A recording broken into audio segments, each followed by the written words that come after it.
मनुष्य अपनी संतानों के सुख के लिए श्रम करता है माधव, अपनी संतान से सुख की अपेक्षा कैसे न रखे। मनुष्य अपनी संतानों के लिए जो भी करता है वो व्यापार है या प्रेम पार। प्रेम माधव। फिर अपने कार्यों के प्रति फल की इच्छा क्यों पार। भविष्य का लाभ तो व्यापार में देखा जाता है, प्रेम में नहीं। जो मनुष्य अपनी संतानों का चरित्र निर्माण उचित रूप से करता है, संतानों को प्रेम और धर्म के संस्कार देता है, उसकी संतानें भी मनुष्य को प्रेम और सुरक्षा अवश्य देती।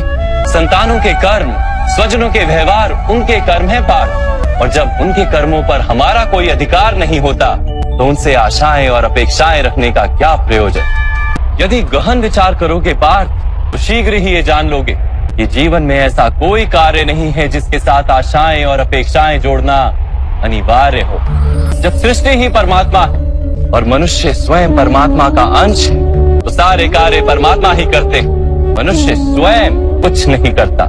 यही कर्म योग का मूल सिद्धांत है पार्थ। तुम्हें भी कर्म योगी बनकर ये युद्ध करना आवश्यक है पार्थ। त्रिगुणिया विश्या वेदा निस्त्रे गुणियो भवार्जुना, निर्द्वंद्वो नित्य तत्वस्थो निर्योग क्षेम आत्मवान। 3 गुणों का त्याग करके निर्गुण बन जाओ पार्थ, इस द्वंद्व से मुक्त हो जाओ। सदा सत्व अर्थात परमात्मा में बुद्धि लगाकर कर्तव्य का वहन करते रहो।